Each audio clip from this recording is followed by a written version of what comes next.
Welcome everyone to another book club, self-care. So the Bridge Book Club self-care.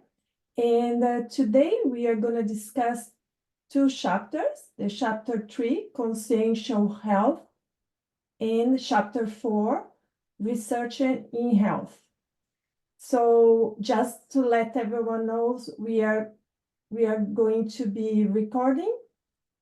And yeah, I pass to Mariana and Fernanda. Thank you so much. Hi, everybody. It's good to see you all again here. We are also just to let everybody know chapter 3, 4, and also chapter 5, relations between health and consciousness. Yes, and we can begin if it's okay for everybody. I will always make your self-work, maybe some extra. Have you fulfilled the timeline? Does anybody fulfill the timeline? Just to know. A lot of extra work, right? But we are going to go further today. Please, Mary, would you pass the first slide to us? And how are we going to talk about these 3 chapters today? We are going to talk about conscientiology, our principles of consciential health, some discussion about knowledge and learning in health, about research and worldviews, and some health paradox we live. Okay, is Mary. And of course, some of you know this subject very well, conscientiology. But now, for those who knows it and for those who doesn't, I would like to invite you to consider these terms in a health perspective. When we, in our daily lives, think about health, when we are sick, when we have some health issues, something that is bothering us, do we comprehend it in a consciential paradigm, in a consciential way? When I think about something is hurting in my body, do I try to comprehend how does it connect to my energies, to my other spiritual and mental body? When I think about something is going on here, a problem, sometimes a conflict in my family, in my work, do I connect with the multidimensional perspective it's going on? Or even when I do have a health problem, a health issue, do I consider it's part of my other previous lives, for example? And we have another 4 concepts we think it's really important for health. There is the Tolstoy concept. When we think about something, our thoughts always come with some sentiment and some energy. It's a basic manifestation of the consciousness in this paradigm. So when I'm having bad thoughts, for example, do I try to understand what emotions could have happening together, try to understand how the energy is connected to all of this? And one concept I think we're going to talk more today is the idea of an existential program, when we admit before reborning we have planned this life, and maybe, just maybe, we can plan some illnesses too, just to help us to connect to our emotions, our body, our family. Or we consider our family genetics to choose which family adapts more for our plan of life. Or, for example, if we are twins, what does this mean? The first twin, the second twin, they have different health issues to consider, and it's a very interesting subject, the twins one.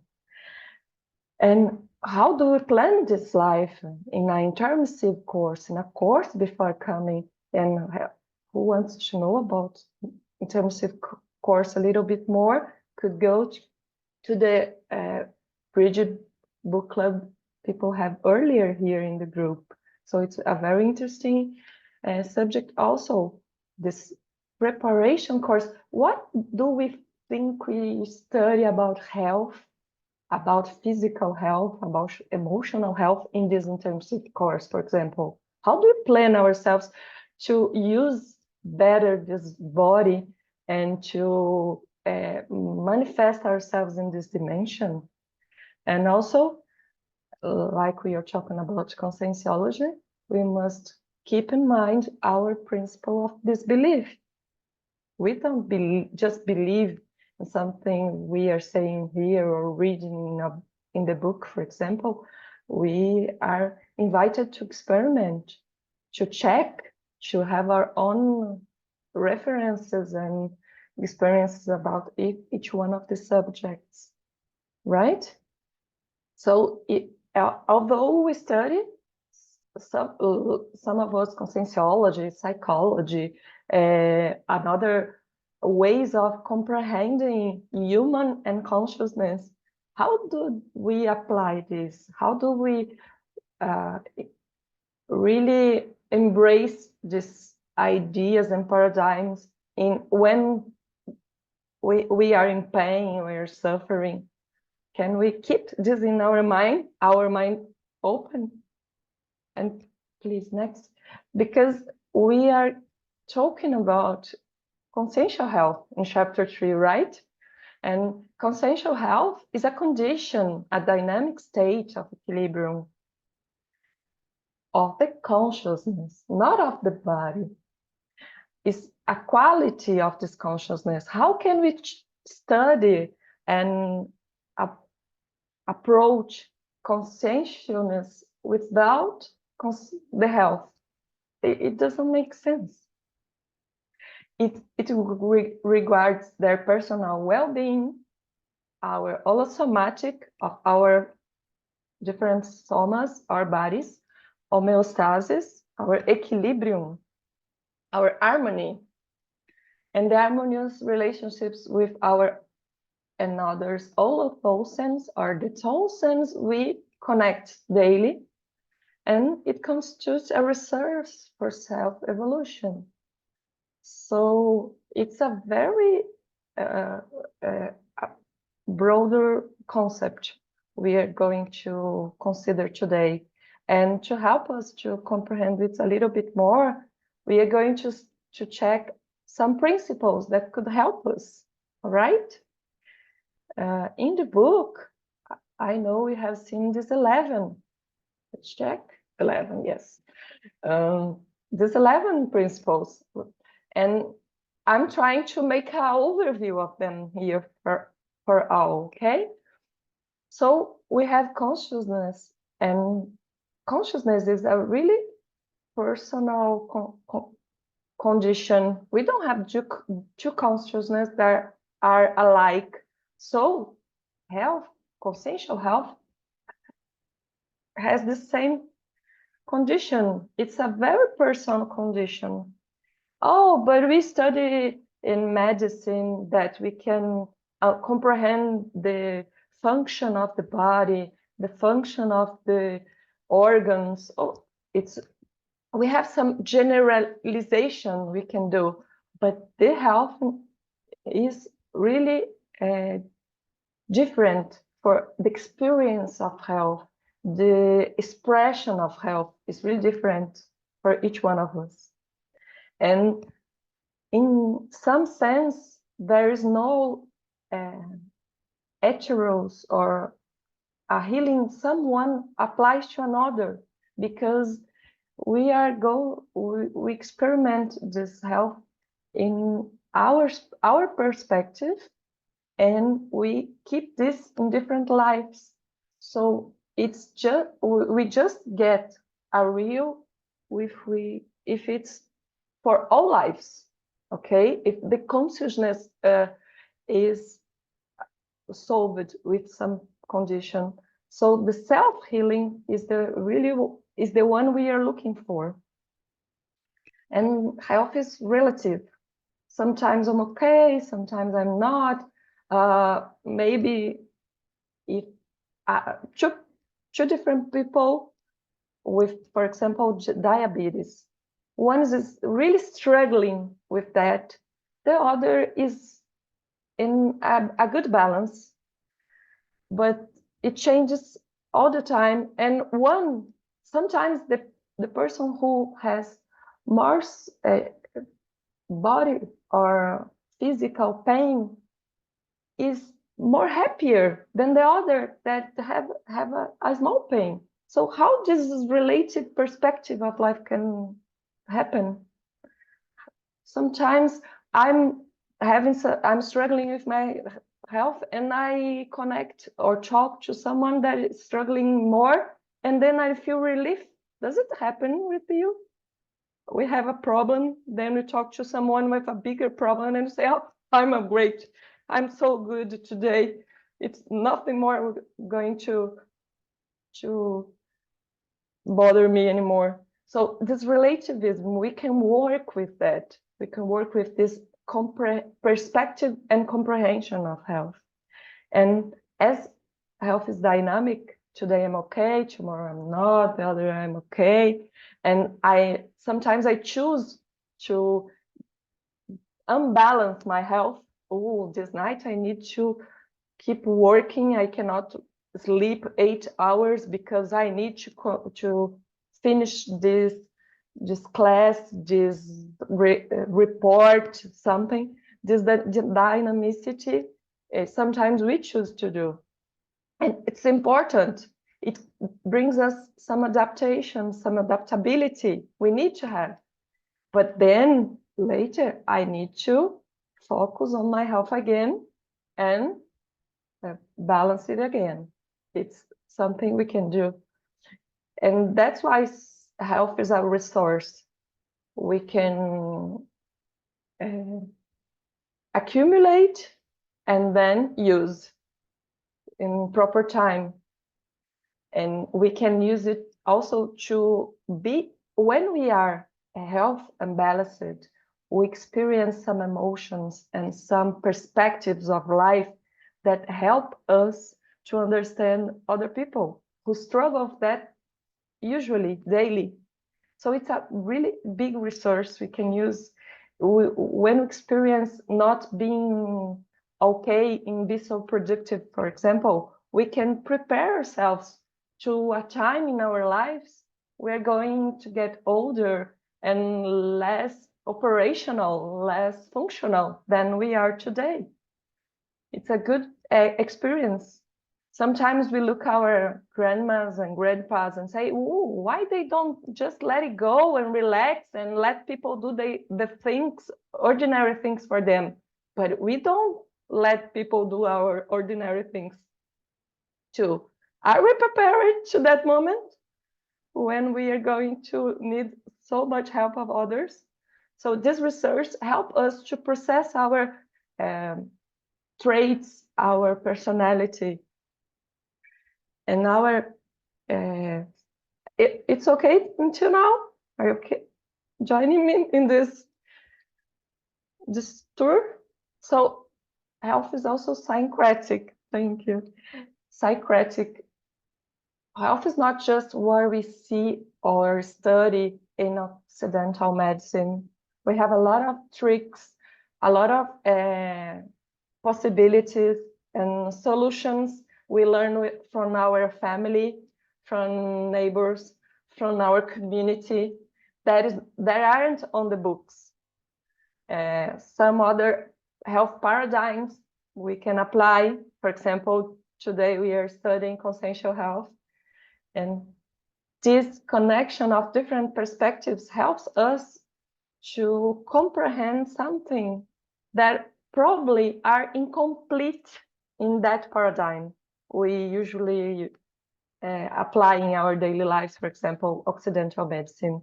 Occidental medicine is really incomplete in approaching some subjectivity we need in our health, in our daily health. Okay, and then we have integrality. That means there's nothing that is not connected to our health, and there's nothing we cannot connect with our health. And to approach health, we must consider ourselves in integrality. I cannot just think, oh, my knee, my brain, my tongue, my pancreas, maybe. How does this all connect together? How my immunity, for example, works when I'm sad, I'm happy, I'm stressed. What this flu brings me to feel, to limit. How does this flu limitate my life, for example? To connect people, to talk with the eldest, to keep my rhythm and my production. And these are all good material to self-research and to evolution. And as we are talking about immunity, the consciential health is prophylactic. What can I do to prepare myself to bad times? How can I avoid some risks? This prophylaxis perception is an it's approach. It's something we plan to do and we learn to do. And how do we get this experience? What advantages we can take of this? Maybe we are not getting. Oh, do I wait to be really in need of something to take care of my health? Can I do something before? What is the line I wait to go to then do something? This is a good question for us, right? And consciential health is also exemplaristic, because when I see somebody or listen some case of somebody who is dealing with some problem, I feel that immediately. I don't need to want to feel it, but I feel, oh, this children is abused. It touches me. Oh, this mother is having some problem and cannot take care of their children. It touches me. So we can learn also with another people and how they deal with all of this, and these emotions and these feelings I feel, I experiment also help me to apply. And the way I live my life and my health, of course, impact others too. I usually make a joke. I'm a physician, and when I go to a restaurant, in Brazil we have a lot of kilo buffets restaurants, people always look what I'm eating. They are always curious. Are she going to get the dessert today? Let's check. People want to know because they are curious. How does she does? And so this is interesting. We can use it in favor of ourselves and our assistants to help others too. Because consciential health is assistential. When it's balanced, it helps. It's inevitable. So we can, and so we begin in a personal nature and we end in an existential perspective, because this exchange we usually do with people about everything, maybe we could enrich it with health too. Okay, I'm not sure if you have some doubts, because we have seen a lot of things today. here in this slide. Do you want to add something? Can we go further? Okay.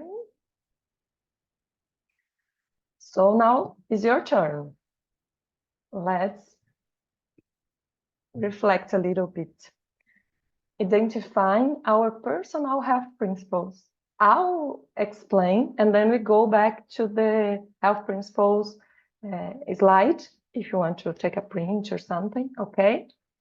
Because we would like to invite you to select 2 principles of that, of consciential health, you already apply. You think, I'm good on it. These are the best ones for me.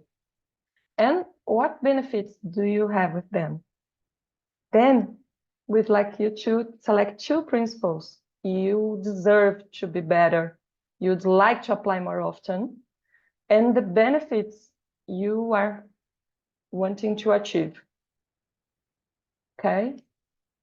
And then we go to small groups. I'll ask for help to prepare these Zoom groups. And in 2 or 3 is a good number, share notes, just present your ideas. What are the benefits you're looking for or already have with these principles, or even if you don't agree with some of them, it's okay too, but try to focus on the ones you are interested, okay?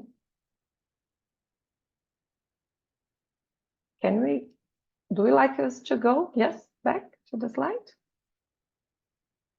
So let's wait please 5 minutes for you to take notes, and then we go to the groups, okay?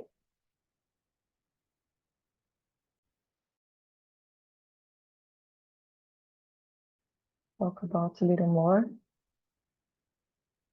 with these ideas in mind of how we are dealing and which principles we are choosing or avoiding in our health. We are going to talk a little bit more about the next subject, that is the research, the knowledge about health, because we begin with ourselves, our principles, our perspectives and paradigms, but then we need to connect with the knowledge and all the research and the material we have around us. And we can begin with the idea that knowledge is not everything, right? And we have some ideas here to help, because until the 1900, human knowledge doubled approximately every century. So people don't have access, but they have time to comprehend what's changing. But now, after the end of the World War II, knowledge was doubling every 25 years. Oh, maybe we can also keep the news in our mind, right? But today we have different types of knowledge that have different rates of growth. And the clinical, the health knowledge is doubling every 18 months. It's impossible, right? It's just impossible to comprehend everything that is being researched or launched or discovered. And how do we balance our lives? Because we have much more to do than just knowing what's going on in health sector, right? And it's another point that is important is that it's frequently stated that it takes an average of 17 years for research evidence to reach clinical practice. Which means, so maybe something you are looking for, it's not a knowledge, a clinical practice yet, but somebody knows about this. Somebody is researching it already. And in some point, maybe you need this information too. So as the knowledge is so dynamic, we need always to learn and unlearn, to change our minds about it. We cannot just learn, for example, the food pyramid, and it's stated it's it. No, it's changed all the time. It changed twice in the last 50 years. The more classical Harvard food pyramid, for example. So we need to keep this idea in mind. Yes, Kim? I was just thinking how it is basically impossible for anybody to stay on top of multiple areas of knowledge, right? Because as you say, like it's constantly evolving, and I've just recently gone back to university and seeing in the various spaces I'm looking at, seeing the amount of like journal articles and publications that are being pumped out all the time. You cannot keep up, other than with like specific areas. So have you got any tips on like how one would stay on top of key Yeah. developments in the health? Yes, we have some tips, and some we're going to present you later that are just compilated knowledge. You don't need to go to the source to get the information. But there's something that comes before that is a little bit more personal, and then we're going to look for this before first. That's why knowledge is not everything, and knowledge is not enough anyway, because the important is our ability to look for it and to judge what is a good source, what is not, based on all of this knowledge that is offered, and how to process this little knowledge. Sometimes we have content, and transform it in wisdom, in something we can apply and connect with our principles. I'm going to show your answers a little bit further in the presentation, okay? It's a construction, but the idea is exactly that, Kim. It's a pain we have. We cannot comprehend everything and be up to date. But how do I do then? So I give it up? No, we have some ideas, okay? And let's go see one more aspect. It's important for us, for Marianne and I, and we try to show it in the book with the case of Ludwig Fleck. It's not because he is right about the only person who is right about that, but comprehending knowledge and the science as a social activity, as a human activity, helps us to understand this science has a lot of difficult problems, and we need to attempt to that, to use it in a better way. He liked to say knowledge is a social activity and cannot be understood as an individual act. It's not a Newton go there and discovered how gravity works. No, sorry, it probably wasn't just like people say, right? And in health, research is a problem too. And when he brings these four ideas, these four concepts we bring here, it helps us to comprehend the science as a phenomenon with a lot of failures, a lot of difficulties, a lot of vanities that are in our social activities, social life. He thought a thought collective, that is a group of people who, for example, research something and share their paradigm, their practical conceptions, traditions, and norms. And he brings the idea of a thought style that sometimes is like the idea of holotrosen, that is a way of seeing, understanding, and conceiving the object, the paradigm itself. People apply to comprehend reality in a certain biopsychosocial context. So this thought style, it helps to keep things connected, but it creates a compulsory force in a directed perception. It must be this way. Something that comes new, a change, sometimes not welcome. It gets resistance.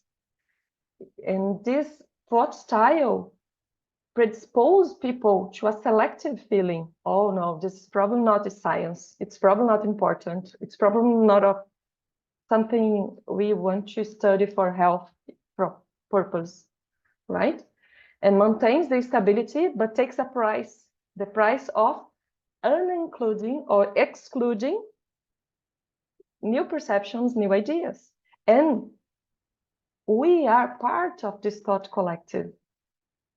In our Occidental modern science, we also decide or have concepts, what is health, what is wellness, what is not. And sometimes we need to review this too.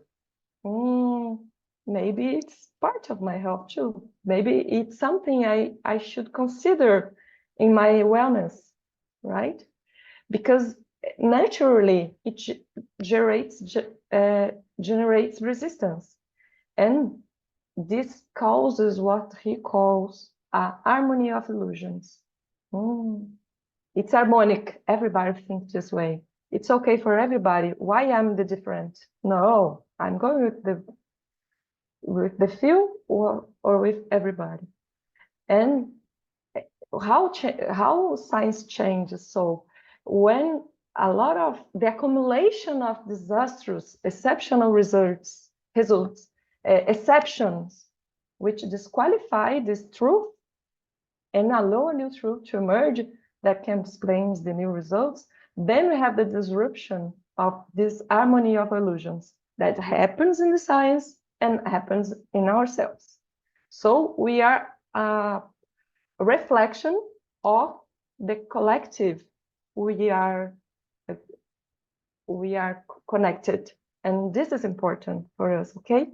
To comprehend, sometimes we take 17 years to bring a new data from research to clinical, because we have a lot of resistance to break and to advance. It's okay.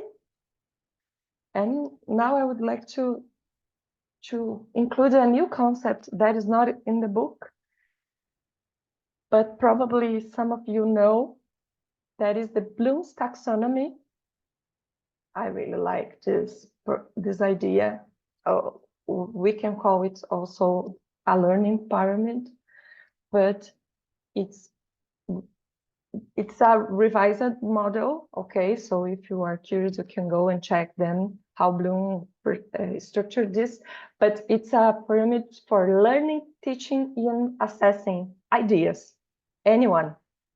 And it begins with our ability to remember facts and basic concepts, to define, duplicate, list, memorize. Imagine when you were a kid and you were learning something in school, okay? So first you have to know the concept, define it, repeat it a lot. Then we go to the next step, that is understanding. So can I classify, describe, discuss about it, recognize, report, translate it, maybe explain the ideas? And then we go further to apply a new idea, use information in a new situation in our lives. And then we need to analyze, make connections, and now it's going more sophisticated. This part we try to do in universities, for example, right?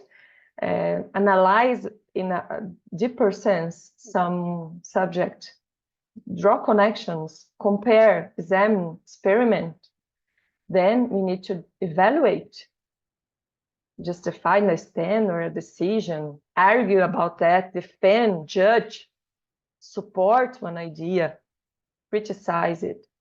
And in the last step, we create, produce new work, a thesis, a new concept in science. We design a new model, a new tool. We construct, conjecture, formulate, investigate. It's somehow we can see this in our educational process, right? Can you perceive lots of these steps in our educational process? But can we check and perceive these steps in our health construction, in our health learning to ourselves? For example, my ability to comprehend, to remember what is cholesterol, to understand how it works, what are the variations and the relations with foods, with emotional states and cholesterol, for example. How can I apply this concept when I'm going to a restaurant to choose my food, for example? How do I analyze the effects? Why it's going better or worse? How can I evaluate that in my cardiovascular health, for example? How do I create new solutions? It's not working. My good cholesterol never go up. What can I do? Or how can I change it? Do I just need more exercise? Maybe I need to change the quality of my oils and I use in my diet. Maybe I need to change my physical exercise. Maybe I need to be more happier. I had one friend that came to me and said, Fernanda, my good cholesterol go to a half. What's going on? I said, you have emotional issues, haven't you? And she said, how do you know? Because I'm having a really big problem in my life. Oh, to go to a half, something really important is going on. And I know it's not changed your diet and our physical exercise. So sometimes we get these new connections and create new strategies, but we usually don't comprehend our health like a growing knowledge. We must accumulate until we are able to create new solutions and to apply to us. Okay? Does it make sense to you? We need not just to know a concept that is in the bottom of the pyramid, to make changes that really impact our lives. Okay, and we are talking about cholesterol, but we could talk about emotional and energetic and other more subjective issues, right? Then, do you have any doubts? Because we're going to a new group activity. We are going to talk about this learning pyramid that I love. Choose, please, one health goal which you still didn't achieve. It could be anything, but you are going to share it with your small group. So choose it in a way you are comfortable in sharing, okay? And so choose one health goal you still didn't achieve and locate yourself, your knowledge in the pyramid. Write 3 personal strong traits, could be 2. You could apply, I'm good on it. It helps me to go faster in this pyramid. Choose 2 or 3 strong traits you could apply to advance in the pyramid. I'm dedicated, I'm organized, and I can study, I can talk with people, I'm extrovert person, for example. And then write 3 actions that could help you. 3 actions you can do with your strong traits to advance in the pyramid. Then we go to the groups and we share. So if you want to take a print of this, because we're going to the pyramid image, right? To help you to find yourself in the pyramid. Can we go back to the pyramid? Okay.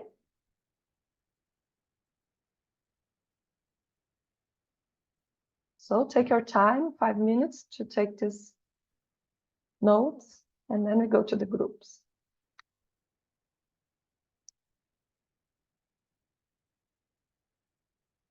So it was very interesting, our group discussions, and I really appreciate all the insights. I had ideas already regarding my actions and my strong traits that could help.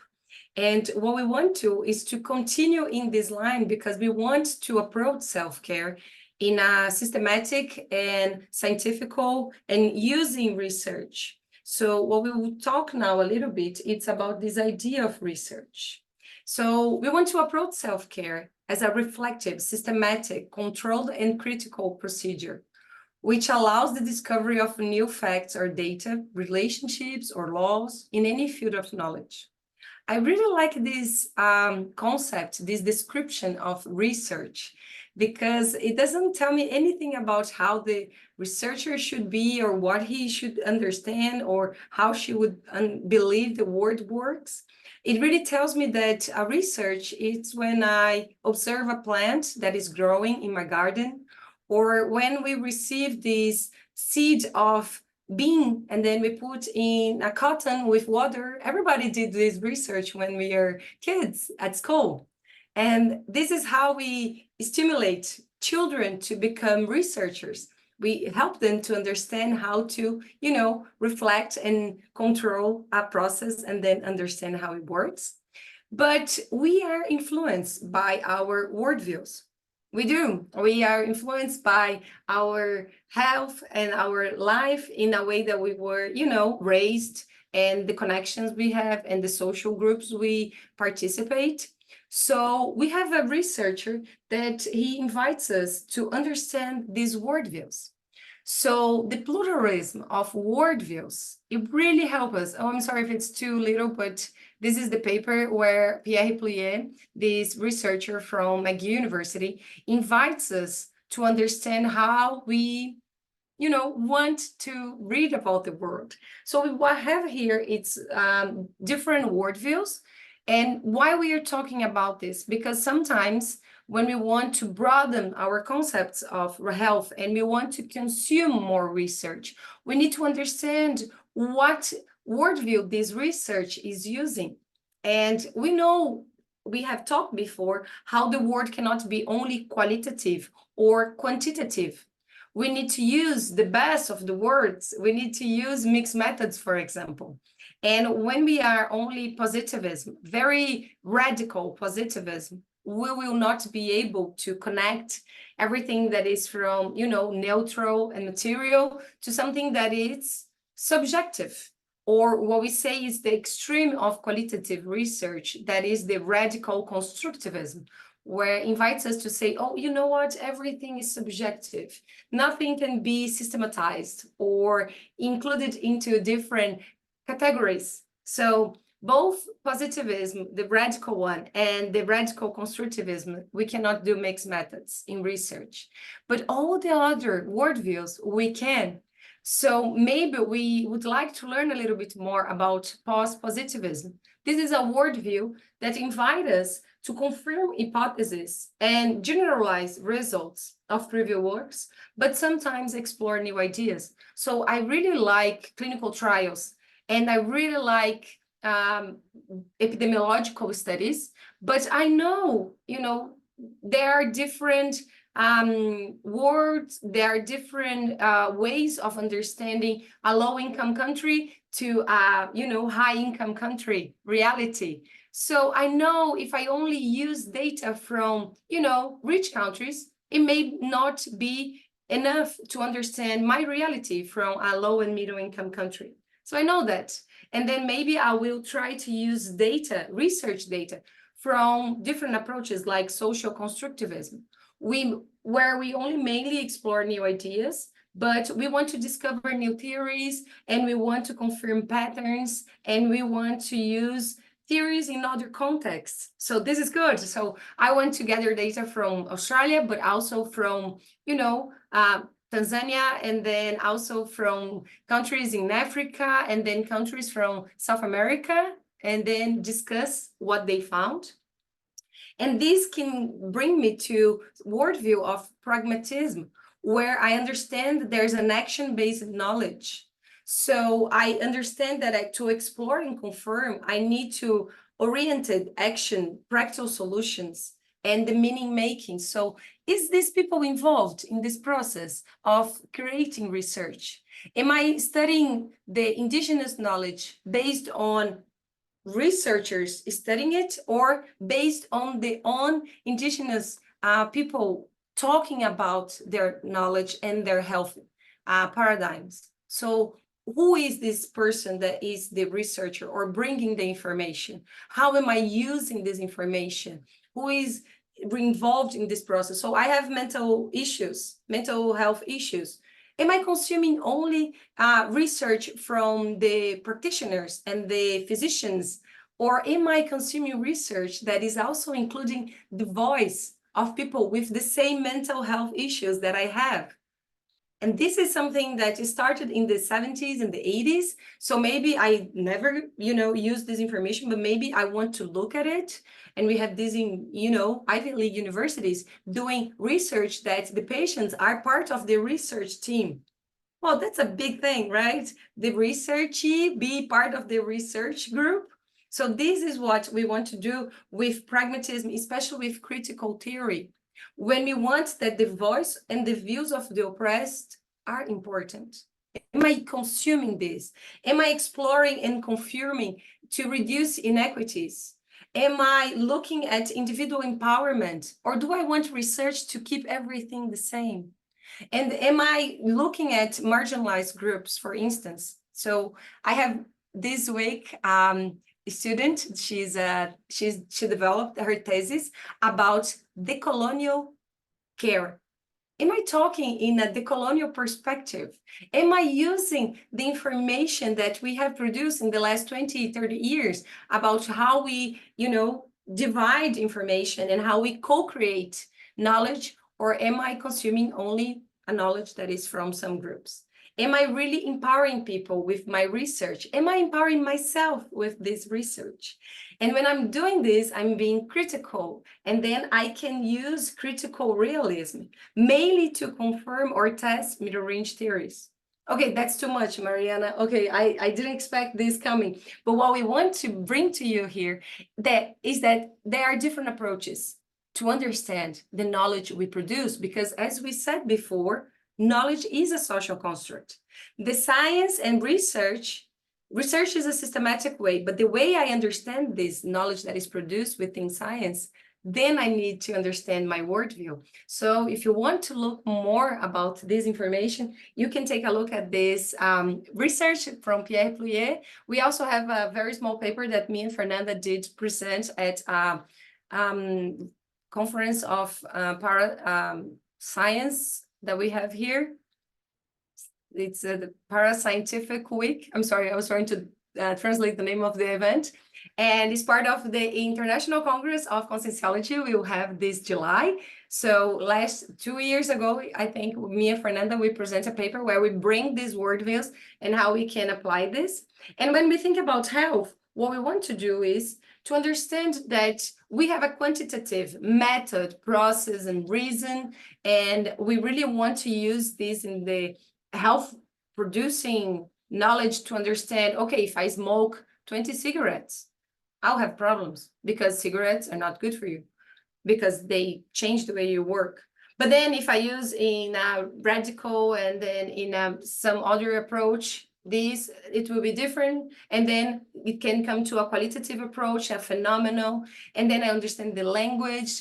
And then I want to bring a dialogue to understand why people use a cigarette and how we need to understand this approach and the meaning. And this can be for mental health issues. I can look in a quantitative approach to understand a cause and effect. Okay, so I was raised in this family, and then this influences my mental health. But then I can also understand in an individuality and a subjectivity approach for my mental health and what has been produced of knowledge, within these years. And the best of it, it's not either one, quantitative or qualitative, but we want to bring praxis and the experience and the knowledge to understand health. And this is a big paradox because, sometimes we just want a pill to, to make the pain go away. But then sometimes we want, to really understand and make a self-care canvas to take care of our pain, our back pain, our neck pain. And then we want to look further, in past lives, and then maybe, understand that we can understand this process of health in a broadened process with the concept of consciential health. So this is a big exercise. And as Jim has asked, how we manage this, how we navigate it, that's why we put this image. How do we navigate it in this broadened, knowledge and many references that are available for us today, because we have internet and we have so many researchers. And we have good news for you, because we just there has been just launched from an international group, the Self-Care Observatory. Look at this, isn't this amazing? How we are part of this, a bigger process and movement in the world where these specialists, they launched the Self-Care Observatory. One of these researchers is from Australia, John Adams. He's a reference about self-care, and they selected some topics that can be further explored for people. So you can enter the Self-Care Observatory, there's the website, and then you can choose in the self-care topics what you want to explore. So for example, if you look at benefits of self-care and self-care behavior change or self-care in chronic pain, you find many materials. And then when you click on it, you will find some, for example, WHO guidelines on self-care interventions or self-management capability in patients with lung and associate with healthcare utilization and health economy. So you will find, as Fernanda was saying, places where all this information is gathered already. So you don't need to look at all the primary studies or start the research, because people have been doing this. And we have used this for a long time when we think about systematic reviews, or when we look at evidence maps that we have talked before, where people look at this data and then they bring all this together as an overview. So we just have now this Self-Care Observatory that has this overview of papers, and then we can try to use this. But is it easy to do it? Do we really want to open this conversation? As Fernanda was showing, the pyramid of knowledge. Okay, I just want to, read about it, but how do we apply? How do we manage to make a change regarding this information that I'm learning?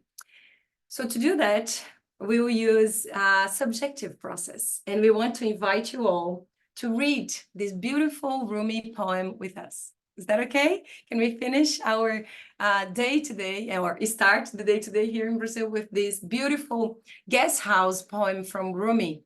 And maybe you have read it before, but me and Fernando, we have been using this poem for a long time. And it's very simple. It says that being a human is like being a guest house. Every morning, a new arrival, a joy, a depression, a meanness. Some momentary awareness comes as an unexpected visitor. Welcome and entertain them all, even if they are a crowd of sorrows who violently sweep your house, empty of its furniture. Still, treat each guest honorably. He may be clearing you out for some new delight. The dark, though, the shame, the malice. Meet them at the door, laughing, and invite them in. Be grateful for whatever comes, because each has been sent as a guide from beyond.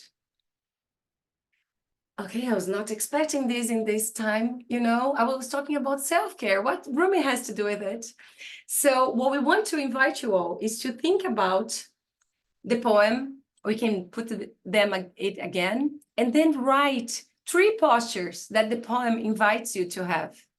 You know, welcoming these sentiments, or the postures that could be applied in our health and self-care.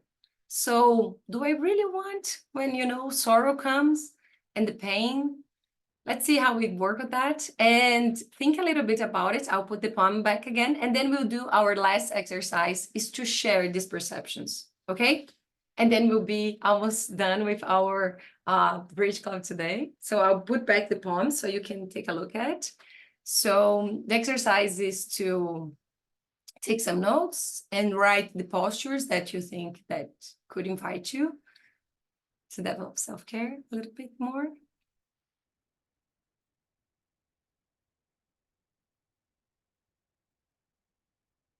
Open up your audio, Mary, please. Oh, thank you, Fernanda. So sometimes I feel like when I'm back from the group that I wake up from a dream, like, oh, I was there and now I'm here. But thank you so much for participating. I'm sure that were very interesting exchange in the small groups. And as our time has been, you know, near to an end, we want to finish this conversation with the challenges. So I'm sure you have talked about the postures that Rumi invites us, and we want to include more in our daily life, to self-consciousness about our body and emotions. You know, it's all connected with self-awareness, and to broaden our health and care conceptions, and maybe try different evidence-based ways of caring. In our group, we talk about Qigong, meditation, about diet habits, and, you know, the importance of cooking. So maybe maybe I will try different evidence-based ways of caring. And then in a way to develop self-research and develop self-care. So of course, we have some self-work for you to do this week and until our next meeting. So please, until May 18, read the chapters that we will talk about, the chapter 6, integrative healthcare, and chapter 7, called development of care. Make notes during the reading, we'll talk more about it, and maybe try to practice Rumi's poem, embrace new emotions, feelings, and situations with curiosity and self-empathy. What new ideas, teachings, and insights they could bring. And to help you to do that, we want to invite you to fulfill the self-care canvas, maybe especially in the second column about embracement, how we want to invite everything within ourselves. And if you want to, you can take a look at the animation, The Power of Empathy from Brené Brown. It's very sweet. And we have a TED Talk from Robert Waldner about what makes a good life. Lessons from the longest study on happiness. So this sounds like a plan for until we meet again. And if you don't remember, this is the self-care canvas that we want you all to start being more familiar with. So the first column of define what you want to work on. Maybe this talk today helped you to find, embrace with, you know, all the challenges that embracement brings to us. And then we will continue to talk about the move process and also how we start again, because self-care is a continuous process that never ends, because we want to every time embrace more stuff. And thank you very much for the opportunity to talk to you and to be with us this moment. And thank you so much, Bridge Club, for inviting us and be able to explore more ideas about our book, Self-Care. And if you want everything we talk about, it's in our website. So you can just QR code us if you want to. Thank you. I'll stop the presentation now in our time. Yeah. Thank you so much, Mariana. And Fernanda, for your very interesting presentation. And thank you everyone for participating tonight and for your engagement and participation in the small groups. So it's really interesting discussions, I think. Just to remind everyone, our next meeting will be on the 18th of May. And there may be a change in the Zoom link. So we will send that out before the next meeting and we'll update the flyer. So stay tuned for that.